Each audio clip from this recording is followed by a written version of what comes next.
વિક્રમભાઈ, આપણે આપણા જે બે કોમ્પિટિટર મેઇન કોમ્પિટિટર છે એમના બ્રોશર તમને અત્યારે હું બતાવું છું. આ ખાલી તમારા રેફરન્સ માટે છે.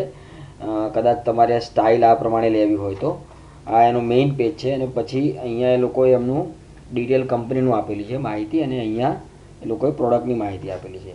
અને આ રીતે પછી એમણે અલગ અલગ ભાગ કરેલા છે. આ એક પોકેટ બનાવ્યું છે, અને આ પોકેટમાં અહીંયા અલગ અલગ આ રીતે ભાગ કરેલા છે, અને એના પર આવી રીતે ટેગ માર્ક આપેલો છે ઇન્ફ્યુઝન. આ તમને એકાદું ઓપન કરીને બતાવો. આ ફ્લિપ ઓફ રિંગ છે સમજો કે, તો એને અહીંયા ઉપર એક ટેગ માર્ક આપ્યો છે, અને પછી આ રીતે એની આખી પ્રોડક્ટ ડિટેલ આપેલી છે, અને નીચે આવી રીતે નામ. આવા એમણે જુદા જુદા પ્રોડક્ટ માટે બનાવેલા છે. આવું જ એક બ્રોશર છે આપણા બીજા મેઇન કોમ્પિટિટરનું. આ એકચ્યુઅલી આપણા ફિલ્ડમાં નંબર 1 છે, વેસ્ટ ફાર્માસ્યુટિકલ. એ આપણા ફિલ્ડમાં નંબર 1 છે, બરાબર. એ લોકોનું આ બ્રોશર છે. બ્રોશરમાં એમણે સેમ કોન્સેપ્ટ અપનાવેલો છે. અહીંયા એમણે ડિટેલિંગ આપેલું છે. મૂકવા માટે એક પોકેટ બનાવ્યું છે. આ ટાઈપના એક પોકેટ અહીંયા બનાવેલા છે, અને અહીંયા એમણે મૂકવાની વ્યવસ્થા આપેલી. તમે અહીંયા કંપની ડિટેલ કે એનું લિટરેચર મૂકી શકો. અહીંયા એ લોકોએ એમના પોતાના પ્રોડક્ટની ડિટેલ આપેલી છે.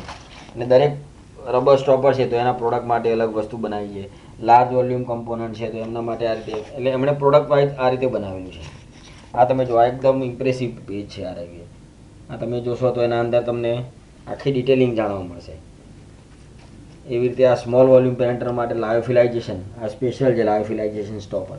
તો એના માટે એમણે એની ફોટોગ્રાફી બી જોરદાર છે એ લોકોની. અને ટેક્સ મેટર તમને આમાંથી તમને ટેકનિકલ મેટર મળી જશે. ફોટોગ્રાફી તો આપણે આપણી રીતે જ કરવાની છે, બરાબર. એવી રીતે આ સ્મોલ વોલ્યુમ પેરેન્ટર માટે છે. અને દરેકમાં કોઈમાં એક પેજ છે, કોઈમાં 2 પેજ છે. આ રીતે આખું એમણે ડિટેલિંગ આપેલું છે, જુઓ. એટલે આ તમને ખાલી તમારા રેફરન્સ માટે જ મોકલું છું, જે તમને આઈડિયા આવે કે આપણે શું કરીએ છીએ અને કેવી રીતે બનાવીએ છીએ, બરાબર. અને આના પરથી આપણે એક વ્યવસ્થિત બ્રોશર બનાવવાનું છે. આ તમારા ખાલી આઈડિયા માટે મોકલાવું છું આ લિંક. Okay, thank you.